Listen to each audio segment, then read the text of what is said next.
think that works.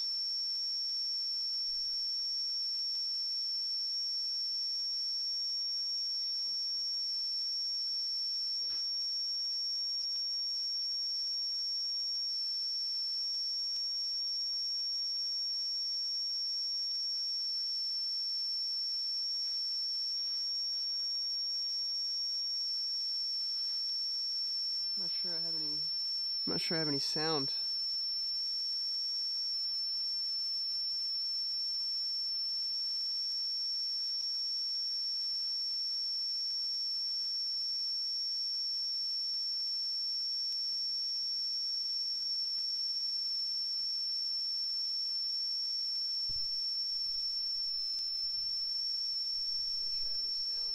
Oof, that sounds really bad. Okay.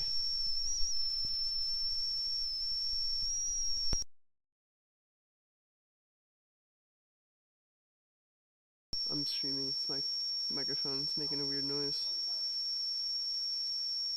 Ugh.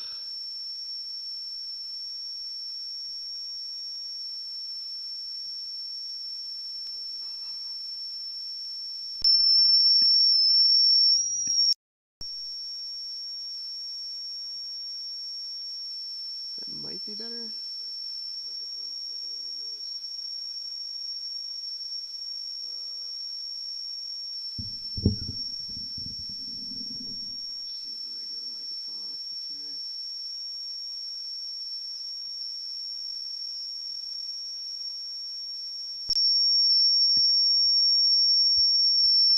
Might be better.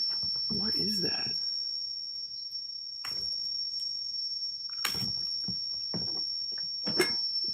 It's so loud.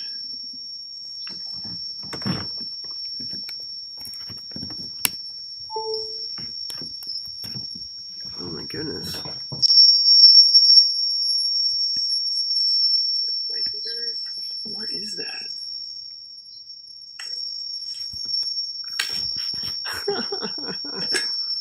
It's so loud.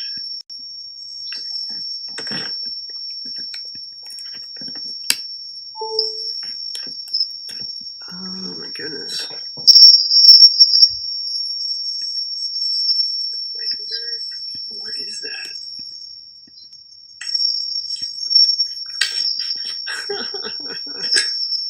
It's so loud. Alright, I'm gonna try this again.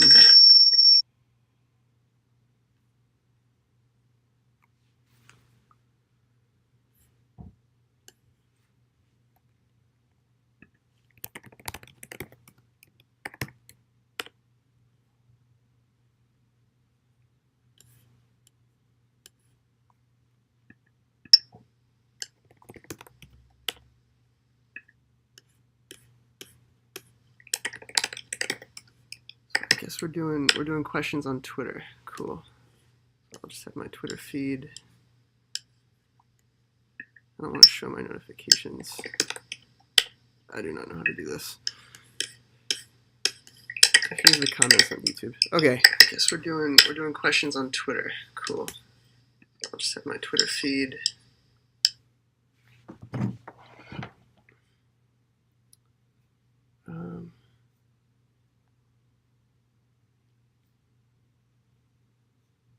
Okay, so I got Twitter open on my phone, so I can see any questions there. The comments from YouTube right here in the shot, and everything looks cool otherwise. Okay, so I'm going to be talking about effect managers. So these are effect managers are kind of the way that Elm helps you deal with effects. It helps you deal with things that have some sort of like external state that doesn't matter to your application, and they can be interacted with from different modules. So in the official guide, there's just about 1 page of information about effect managers, and they sort of just explain what they're for.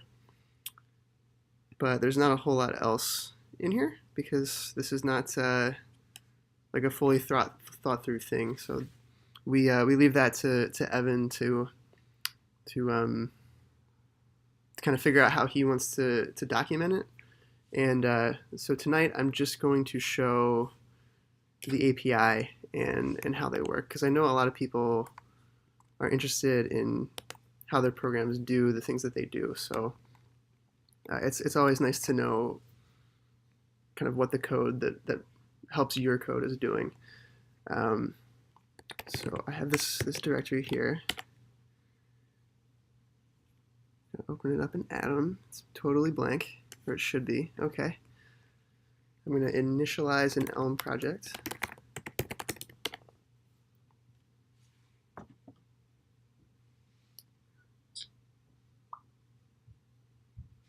No questions so far.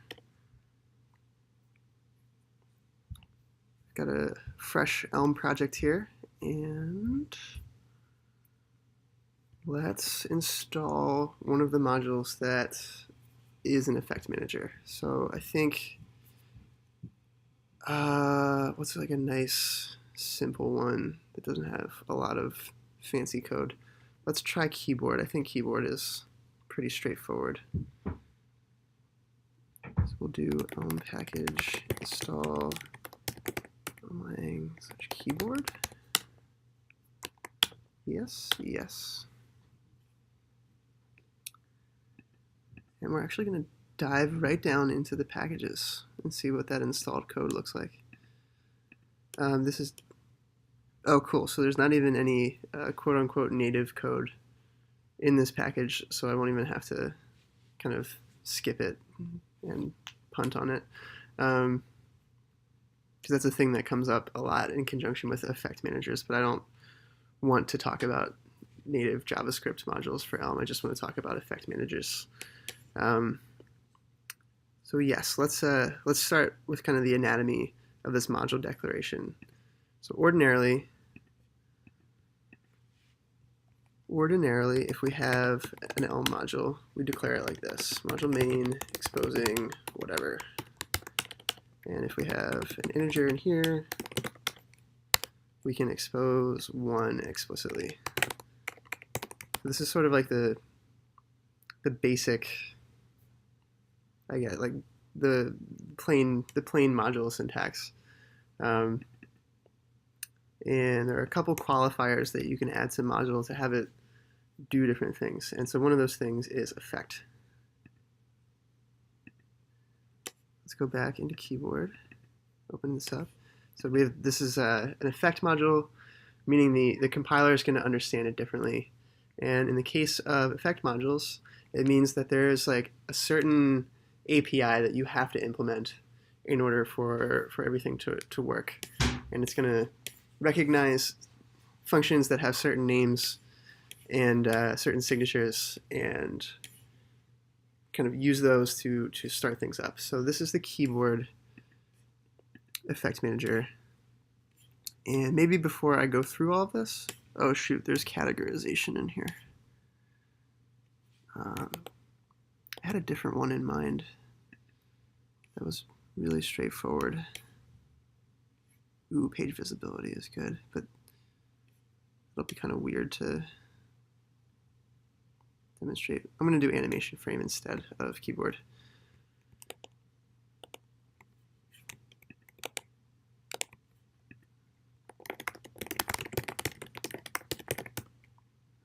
So animation frame.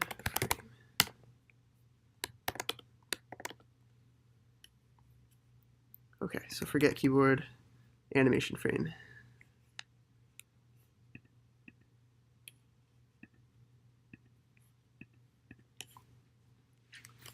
All right, so there's a couple things that you have to implement in your effect manager. So let's start at the top. So we've declared it as an effect module. We've said that this effect manager is going to help you deal with subscriptions. So for anybody watching who's new to Elm, see if I have a viewer count, 1 watching. So oh, that's actually probably me, so, well, whatever. So Elm, for those who are new to Elm, it works sort of like You can subscribe to things that are part of the outside world, and you can send commands into the outside world to cause changes, to cause effects. And both subscriptions and commands are implemented through effect modules, effect managers. And so in the case of animation frame, we are able to subscribe to the browser's refresh cycle. So we, in our application code, we say I am subscribed to the timestamp whenever the browser repaints, and that will allow us to respond to those events in our code.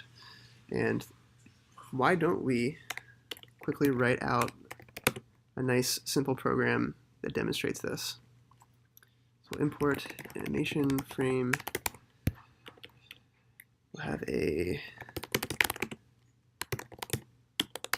time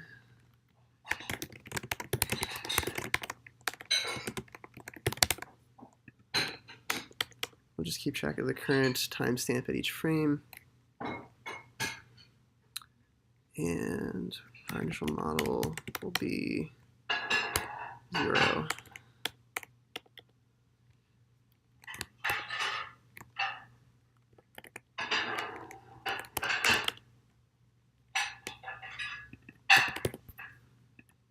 So model.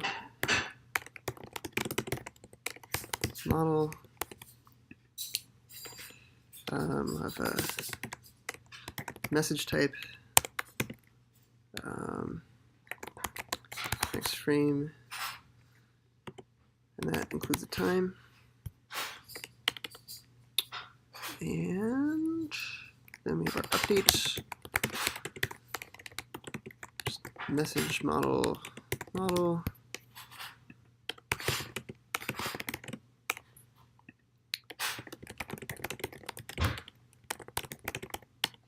Case message of next frame. There's only one message. New time. And we're just going to replace the old one, so we'll just return new time. And then view model HTML message. We'll just do like a div text string of model. So we're just, every time a new animation frame is fired, we're getting the timestamp at that time. And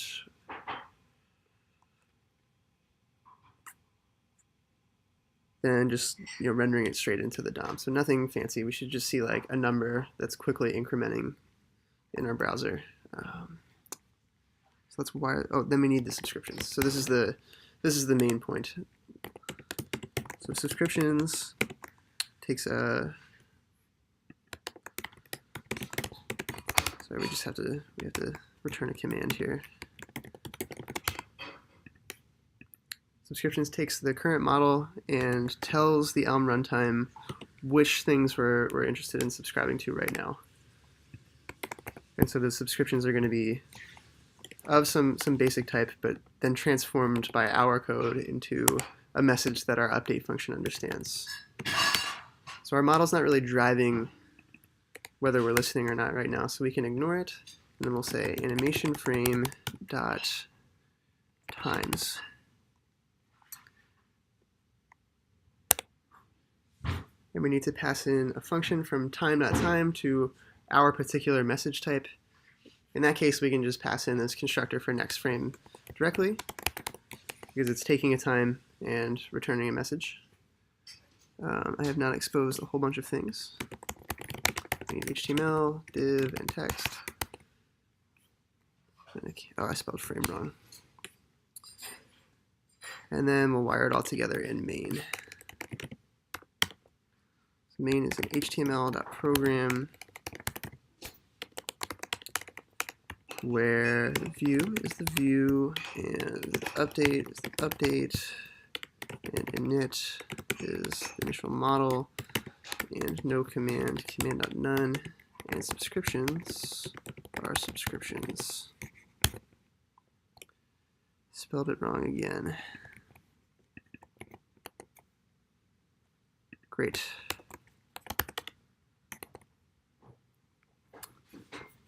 if I open this,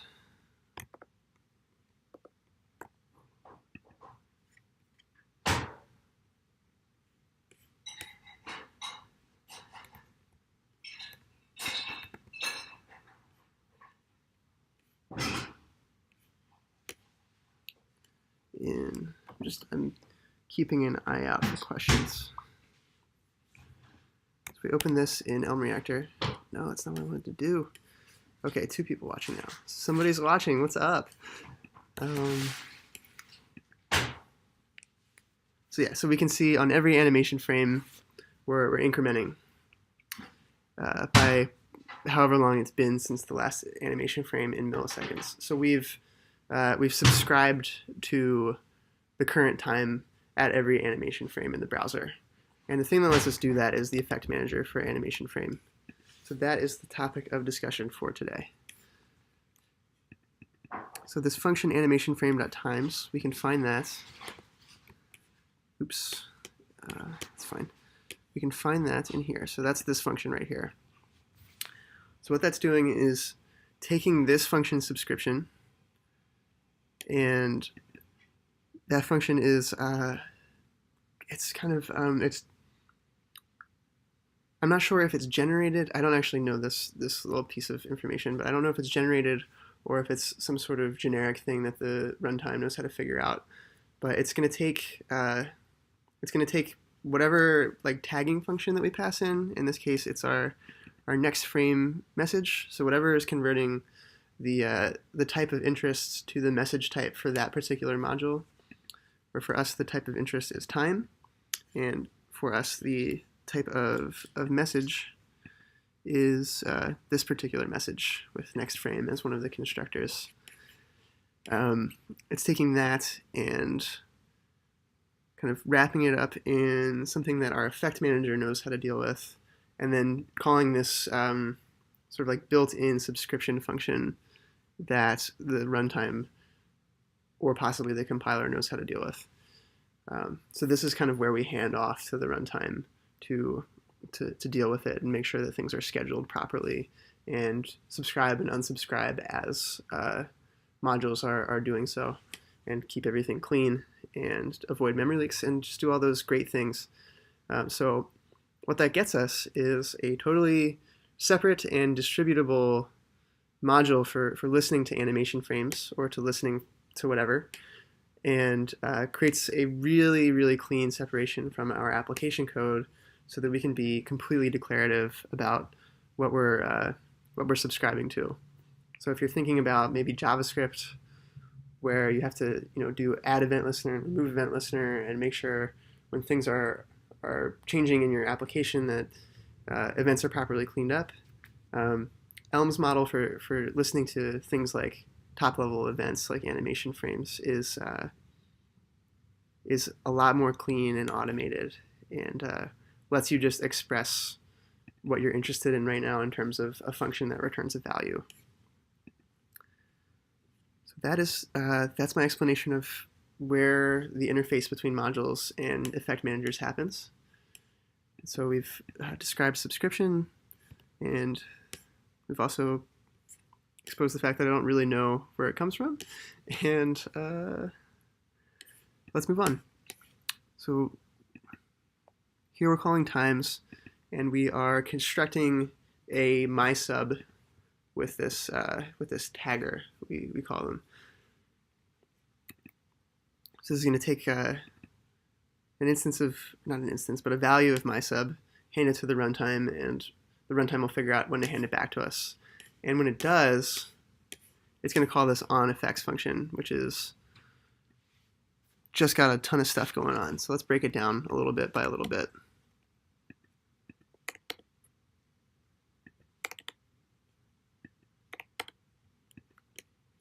So onEffects. First argument is a platform.router. The platform.router is a built-in construct in Elm that abstracts the sort of the message passing aspects of an Elm program. So the router provides two main options for your effect manager. One thing you can do is capture something that's happening in the outside world. So here we're capturing animation frames. And you can either package that up in a way that's more convenient for you and your code, or you can send a message directly into the module that's subscribed. So we can either kind of capture events and package them up, or we can directly push next frames, in this case, into our modules that are listening. So that's the role of the router. It's definitely a built-in thing that ties directly into the runtime. It's not something you would use in your application code. It's something that's designed specifically for effect managers and for things that are dealing with this low-level message passing. The next thing we're going to get when the runtime has figured out that there's a new subscription coming in, somebody's called times, and it's a new subscription, and we want to wire it up. We'll get a list of all those things. So the first time we return animation frame.times from subscriptions, it's going to queue up this the result of this function call and put that into a list, and then we're going to get that list as the second argument. So this is it's the list of all the current active subscriptions at the time that onEffects has been called. And the runtime takes care of when onEffects is supposed to be called, so we can just be, again, declarative about it and say whenever you're ready to make a change, whenever you've figured out that there are changes to the subscriptions, go ahead and hand me whatever current subscriptions there are. So we get this list. The next thing is going to be state, and state is it's literally internal state for this effect manager. So we can keep track of things that only matter to this effect manager, and usually that's going to be for non-trivial things. So we're going to write one of these later, but for non-trivial things, this is going to be keeping track of process IDs. So that's like long-running tasks that have an ID that we can kill later on if we need to.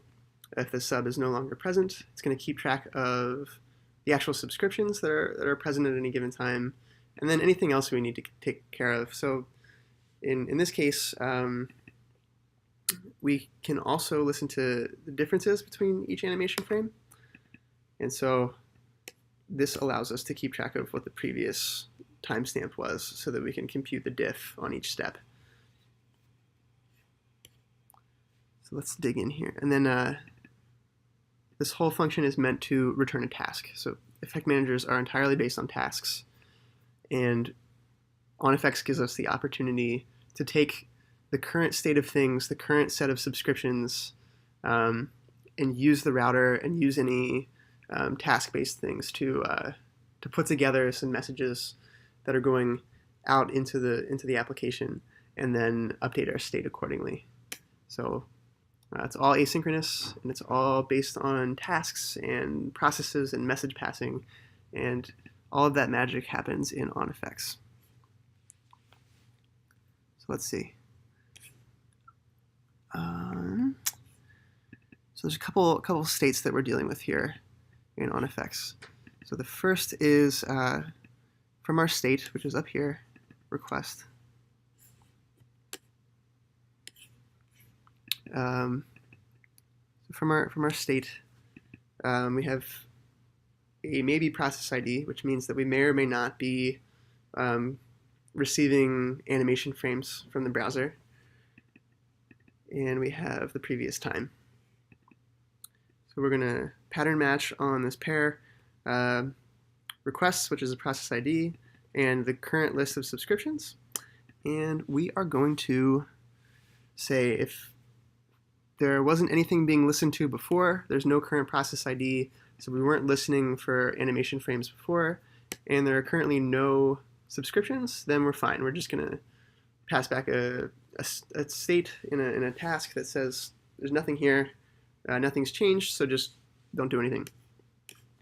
In this case, we had a process ID, meaning we're listening for animation frames before, and now we have no more subscriptions. So when we pattern matched on subs, we came back with an empty list. So there's no current subscriptions, but there were before. So we need to kill this process, which returns a task, and then we'll just succeed with a new state. So this is kind of saying there's no more subscriptions. We don't need to be listening for animation frames anymore. Let's just shut it all down, and we'll come back later and see. Here, we are matching on the case where there's no process ID, so we're not listening for animation frames, and there are subscriptions. So these two have caught the empty list case. This is a blanket case, meaning any number of subscriptions could be in this list. So what we need to do is do some things that interact with the browser. Again, I'm not going to discuss this, but what this is doing is requesting an animation frame, and when we get the animation frame, it is packaging that up and calling this send to self function. So I mentioned this before. When you call send to self with this router, it's going to take that and it's going to hand it to your effect manager in a different place, and that's immediately next. We're going to talk about that. So that's on self message, and it's a way to separate your process management from your actual interesting computations. So here we're starting up the process, we're spawning it, and on every animation frame, as long as we're listening, we're going to send that time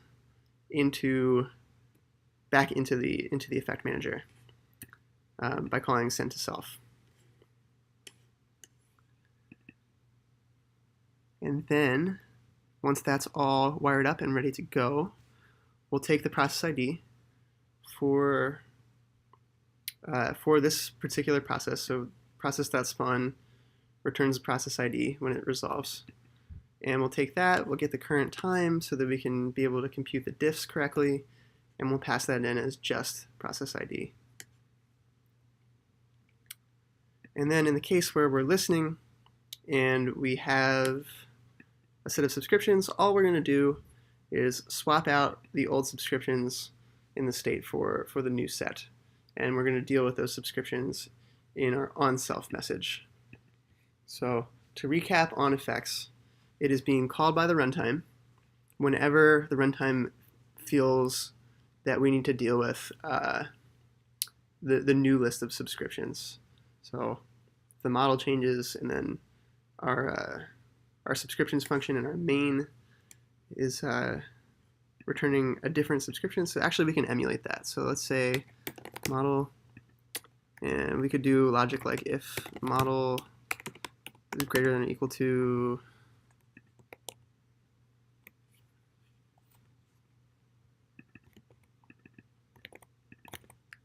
I don't know if I copied that.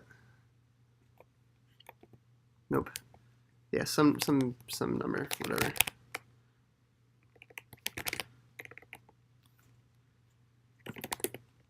Then we're done listening, so we could stop listening at some point by passing in sub.none, or else we could keep going.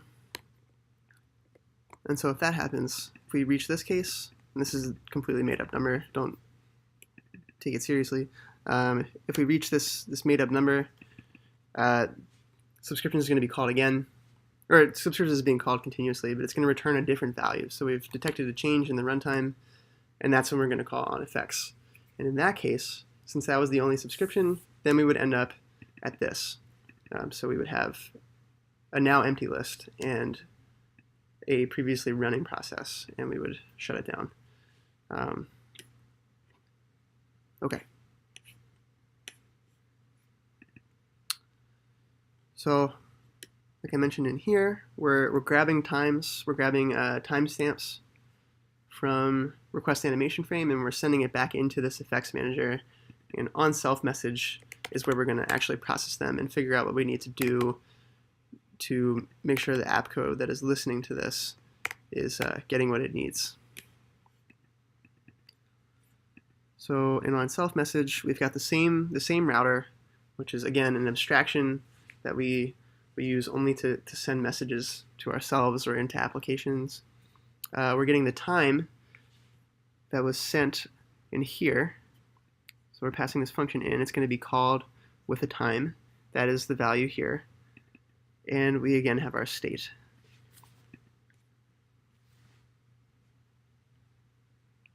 And so we are figuring out what kind of subscription we have. We're figuring out the difference between the previous time and the current time. And if the sub that we're looking at is just a regular timestamp listener, then we'll send it the time. If it's a diff listener, we'll send it the diff.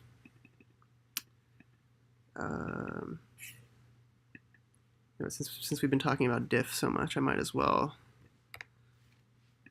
demo that. Yeah, it's diffs. So here we should be, yeah.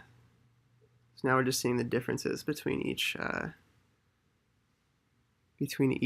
animation frame. So we're pretty close to 60 frames per second there. That's kind of cool.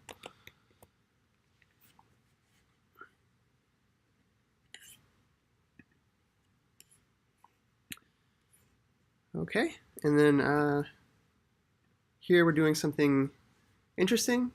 We're saying if we're still listening to stuff, which we probably are if we're getting a self message, we're going to queue up another animation frame. So the repeated requesting of animation frames is handled in the Elm code instead of in JavaScript in some platform level things, which is really neat in my opinion.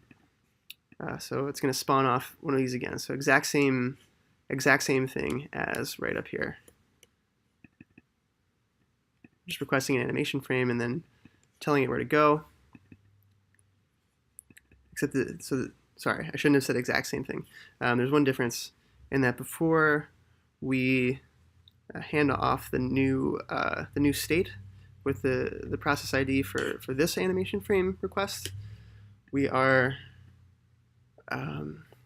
going to run through each sub and call this send function. So for each of these, we're going to call platform.sendApp, and if we're listening to diffs, we're going to get the diff called with our function that converts times to messages. If we're listening to times, we're going to get the actual full timestamp. So here in onEffects, we're managing processes, and in onSelf message, we are managing interaction with the actual modules that are listening to our effect manager. Very nice. Okay. So things that I didn't touch on before, we have this init function. So some things need to be initialized asynchronously. So that's why we can create a task to set up our state. So in most of the cases that I've dealt with, this has just been task.succeed every single time. But it accounts for the fact that you might need to ask for some information before your effect manager is ready to start. So as your Elm application is starting up, it's queuing up tasks from effect managers init functions, or not functions, but values. And once they get processed, your application will begin to interact with them. Okay, what else? What else should I discuss? Every effect manager with a subscription has to expose a submap function, which is how the sub.map function interprets things. So if I have, let's like pretend that we have nested modules here. So if I have nested message equals next frame time,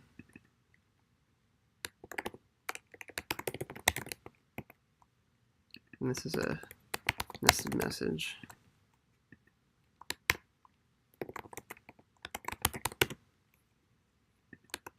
And we'll just explode that out here.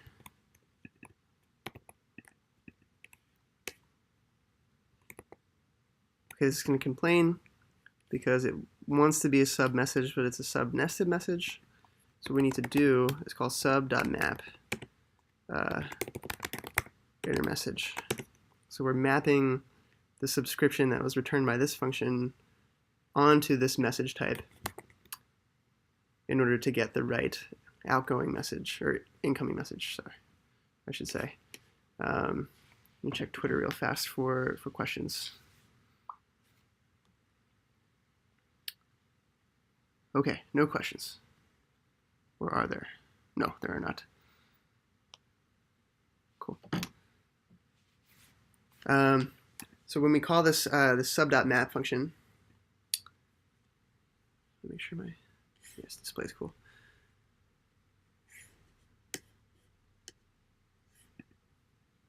So we call this sub.map function.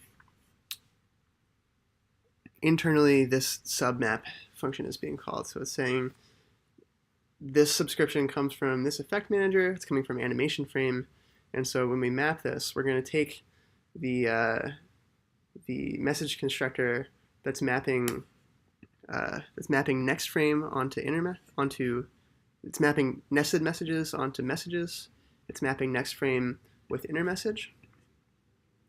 That's going to be this A to B. And it's just going to figure out, given this tagger, how do I transform the actual implementation of your subscriptions? And so for us, we're just composing those with the tagger that was in there before and returning a new value. So that is that's just about everything for subscription-based effect managers. And so we can actually write these ourselves. We don't have to rely solely on published effect managers in the elmlang organization. These are a tool that's available to us in our programs. What we cannot do is publish effect managers to the package repository. So the only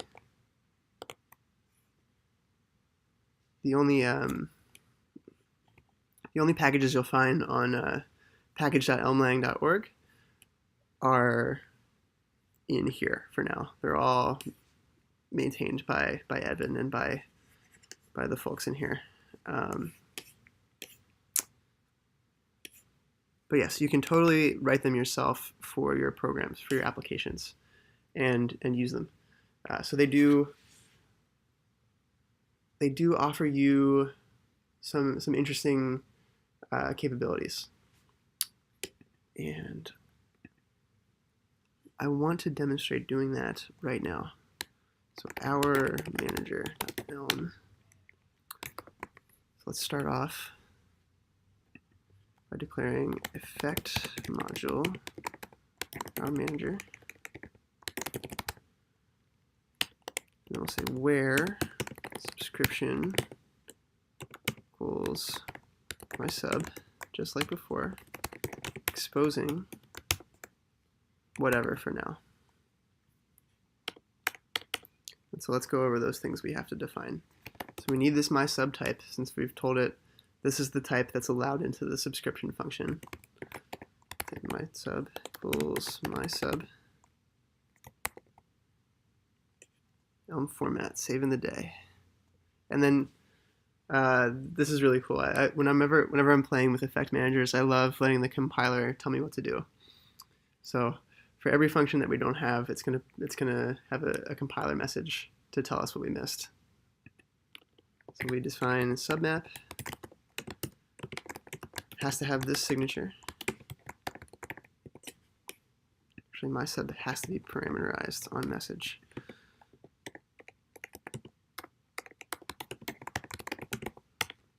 Submap. So this is our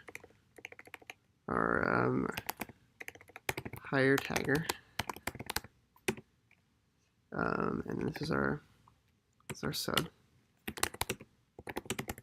Key sub of my sub, and then there's no substance to this yet. So we'll just map my sub onto itself. And we'll fill that in at a later point. Okay, so what else does it complain about? So now we're missing init. So init, in order to have an init, we'll have a state. So state, we don't know what's going to go in the state yet. So when we initialize task never state, this will just be task.succeed, an empty record. So now we need onEffects.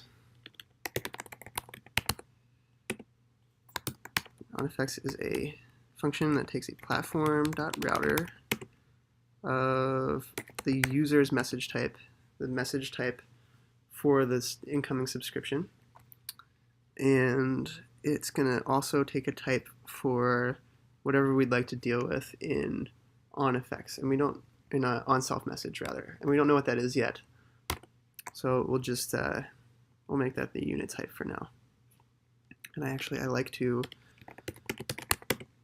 have a type for self messages when I do this. So for now, let that be that, and we'll call this self message to be a little bit more explanatory.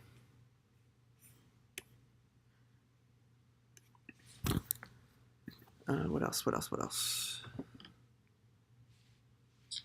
Questions? No? Anybody watching?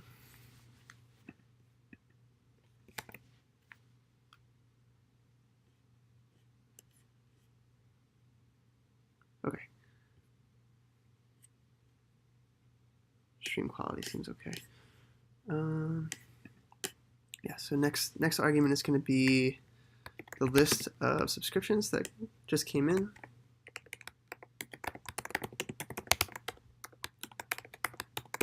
The next thing is going to be the current state of the application, and the final thing will be a task never state.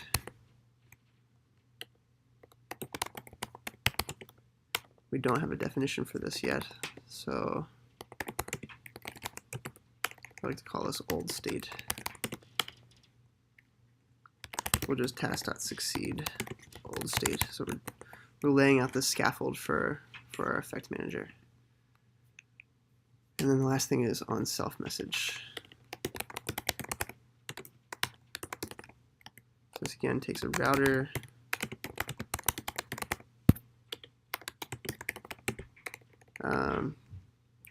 It's going to take whatever self message was passed in that we passed back to ourselves. It's going to take the current state and same deal, task never state. Router, self message, old state. We're just going to skip it for now, old state. I didn't import task.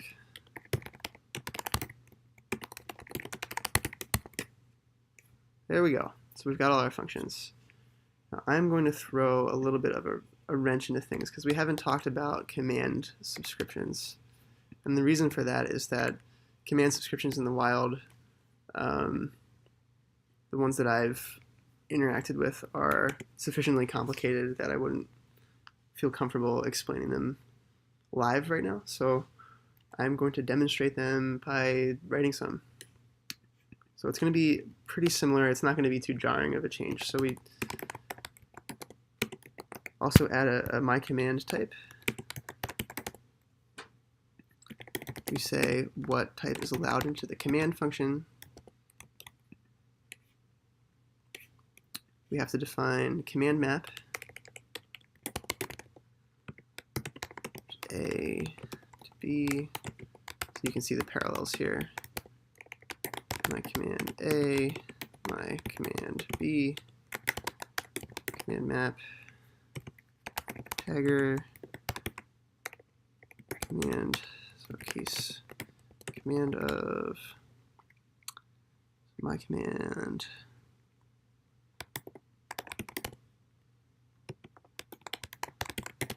Still no substance. So now that we've defined commands, we also have to take in the set of current commands.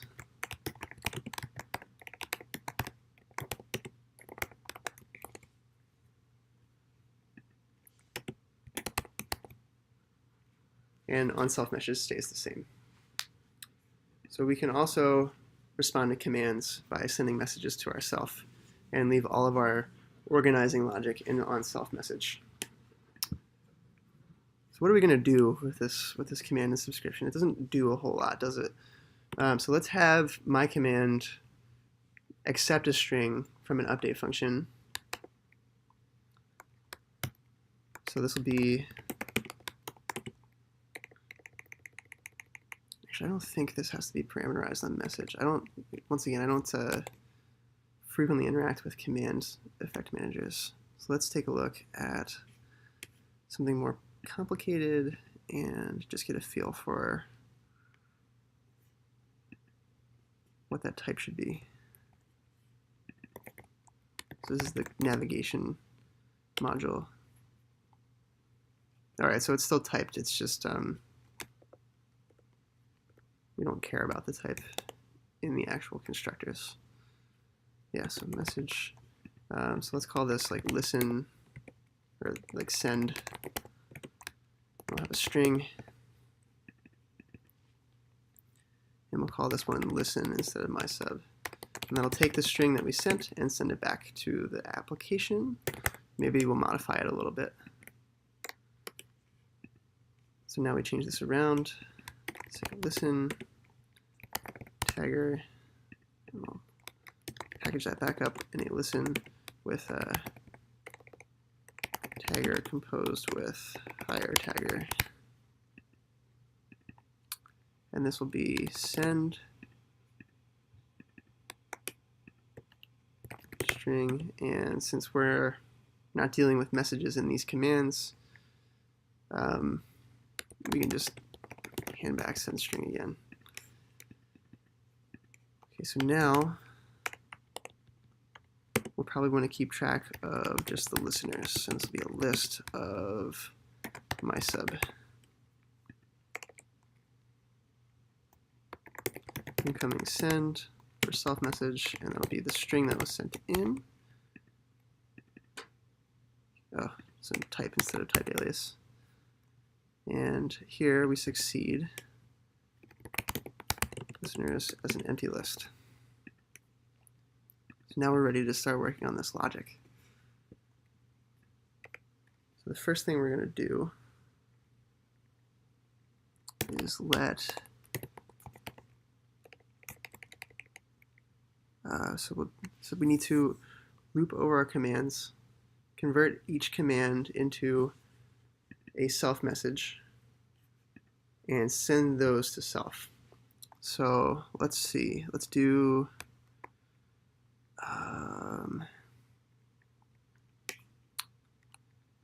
commands. Let's like send self message task equals commands map. So we'll unwrap these. So we have send message. Just convert that into incoming send message.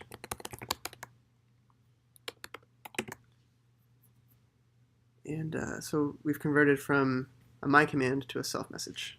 So we're organizing our incoming commands in a way that we can deal with on self message in kind of a more self-contained way. So we map over those, and then for each of those we will platform.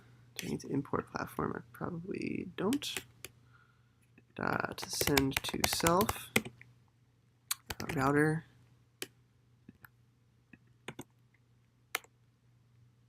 I don't think anything else goes in there.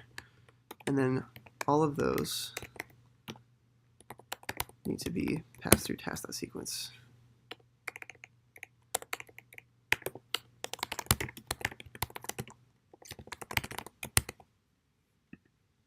Okay, so let's just get the types correct here. So the right side is type mismatch, expecting be Oh, sure, okay. I'm going to double map here, even though I know that's not great for efficiency, just to clarify the difference. And actually, just for fun, we'll unwrap that first, and then we'll convert each one into incoming send, just for clarity, just to see each individual step. So we've taken the string out of send, we put it into incoming send, and then we've sent that incoming send message into self. And then we're wrapping those all up as one task, even though it's many tasks. So we're going to wait till they all complete. And that way we can do, and then actually let's, before we do anything with that, let's make a new state. So new state is just going to be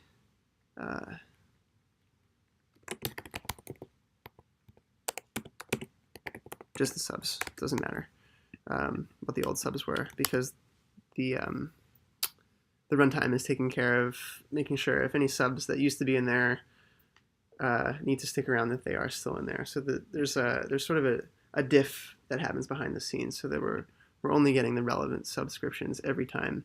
So it's totally fine to just completely replace the old thing. We don't need to loop over and see if there's any changes between the two. We'll just completely replace.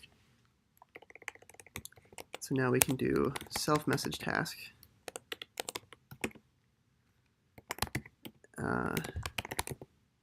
And then succeed with a new state.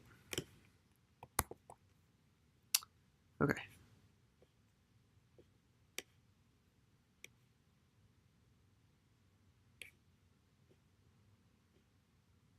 Problem in the listeners field.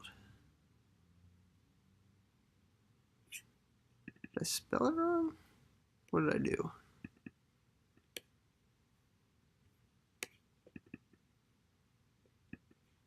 Oh, that is a very confusing error message. So we need to parameterize state now, because state is holding my subs with a message type. That's cool though, it's totally fine.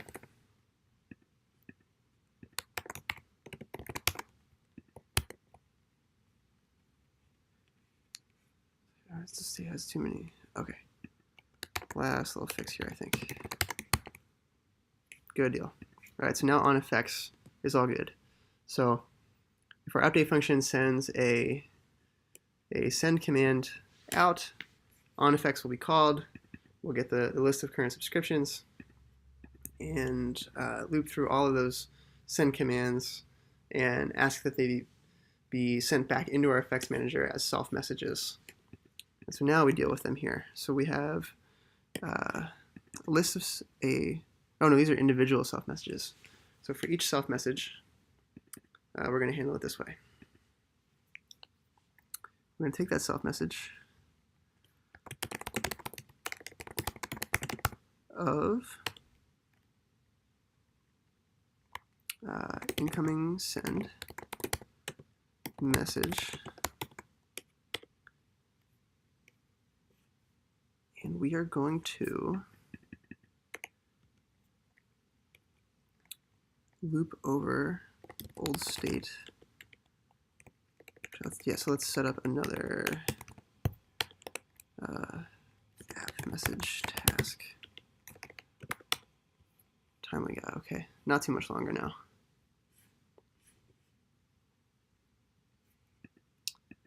Let's loop over these and say, so old state dot subscriptions, not subscriptions, listeners,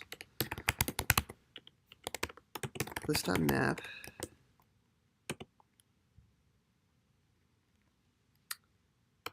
we are going to take was it listen? Yeah. Tagger. And we are going to call tagger with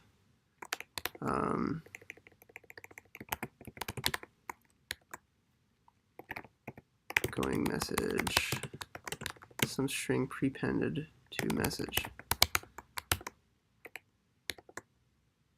I need to put that in parentheses. Okay, so now we have a list of message with lowercase m, and we need to go over each one of those and call platform.send to app with our router. And then we will package those up with task.sequence. Oops. Now we have one unified task in app message task, task.end then, and we don't make any modifications to state in on self message this time, so we're just going to succeed with old state. Great, so this all compiles, there's no compiler errors, and the last thing we need to do to finish this off is just make some top-level functions that are going to call into the runtime.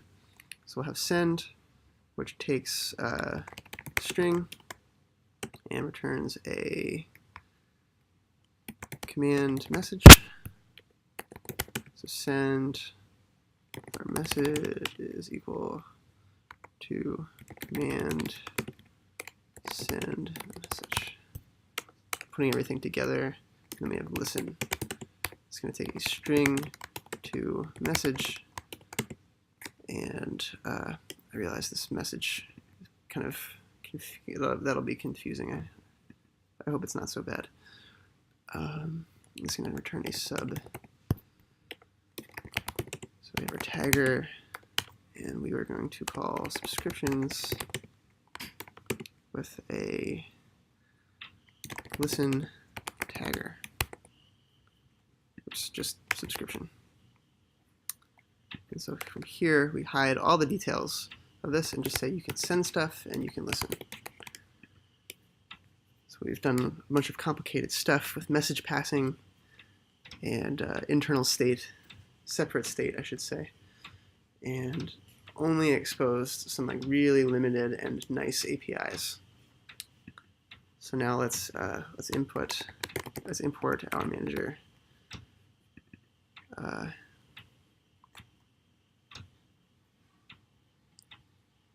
So what do we do for, let's have model be an int, like a counter. No.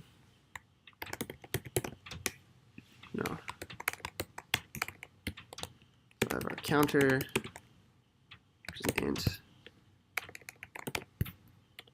and our incoming message, latest message, we'll call it latest message, which is a string.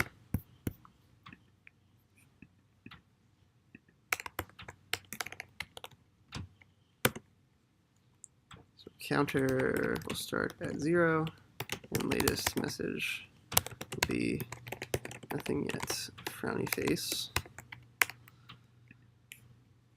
So we have incoming, oh, we don't need this anymore. Let's do like incoming message, string, increment, and send next counter. So case incoming message with a string.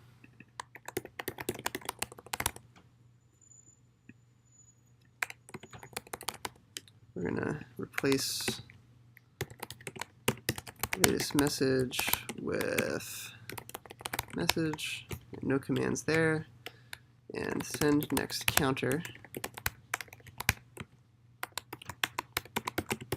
Model counter equals model.counter plus 1.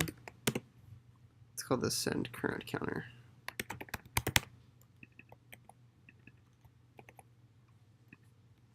And the command here is going to be our manager.send to string model.counter. So we're creating that string, calling send here. So here's that string. We converted our counter to a string. We've passed it in to the send function, and it's going to wire things into our effect manager as the runtime sees appropriate. We're good there. We'll update the view in just a second. No, let's do the view now. That's fine. Do a div.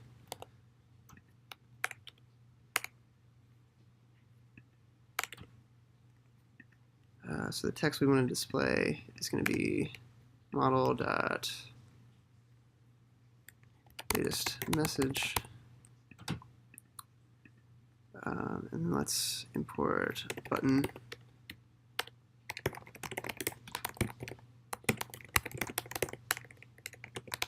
On click, we will increment and send.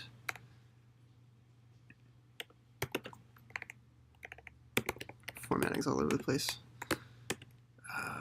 Okay, button. Let's put this in a div too. Keep things organized. So button on click, send current counter, text, send, and then put this in a div as well. So that's whatever we've gotten from our effect manager. Comma. We have our view, and now the other important part. So our manager dot, what was it called? Listen. And the thing we pass in is incoming message, which is converting a string to a message, which is exactly what we wanted up here. So this compiles, module time is unused. Okay.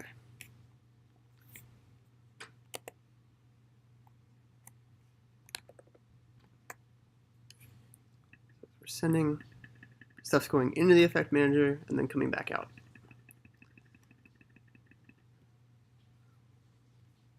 Ooh, debugger. Fun. Yeah, so every time we, yeah, cool. Get that away from my face. Every time we send, oops.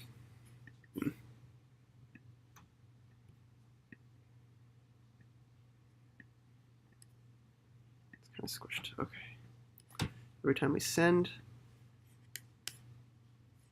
we're incrementing the counter and pushing something out as a command, and then we're getting that back in. So we're going to continue to see these send current counter incoming message pairs over and over again.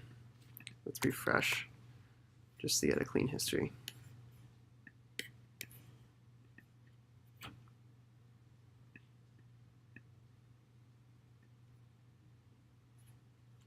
So send. So it's always going one and then the other. That's pretty cool. Something else we can demo is if we throw a debug log into here, why don't we log, let's log out commands. Let's just see what commands looks like.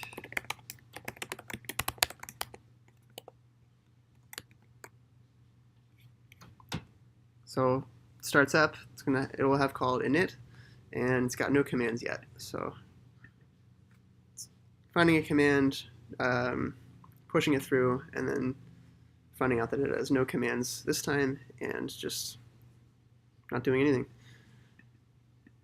It's going to continue on like that.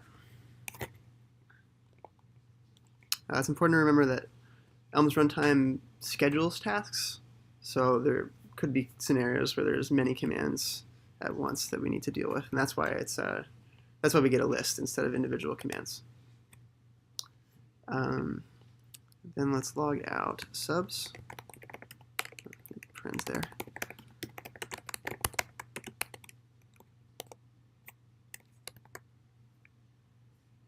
So right away we get a listen because we've waited for things to initialize, and we've waited for the first time that we can call into subscriptions with our initial model before starting to process things.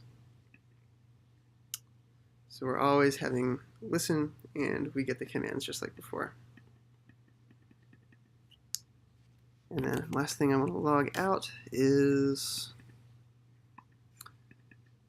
this self message. So case debug log self message. This is kind of giving us insight into the order of things as they happen.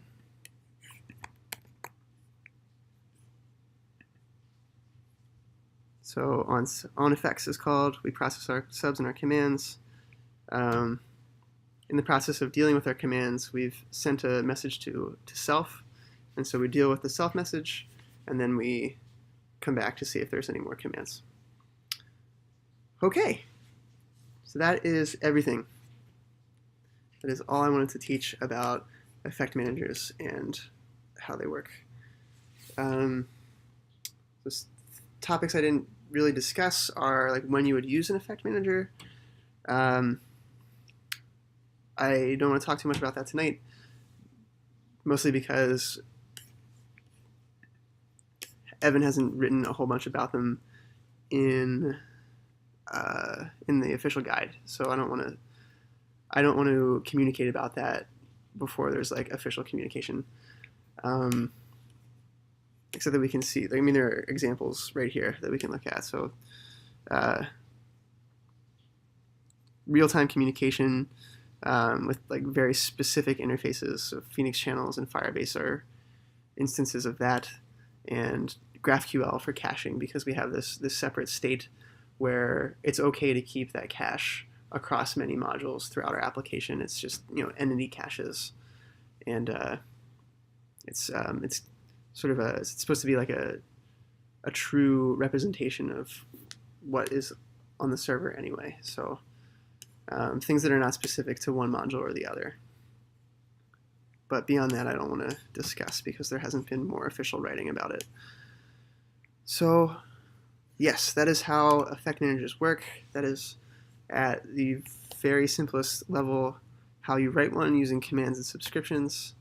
And it's an explanation of kind of the order that things get called in, as far as we can demonstrate by logging things out. So thank you everyone who stopped by to watch tonight, and thank you to everybody who views this later, because I know it's being recorded, and thank you very much to Code and Supply for having me on again to talk about Elm.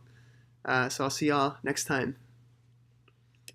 Now I waved, and now I have to turn off the stream. It's super awkward.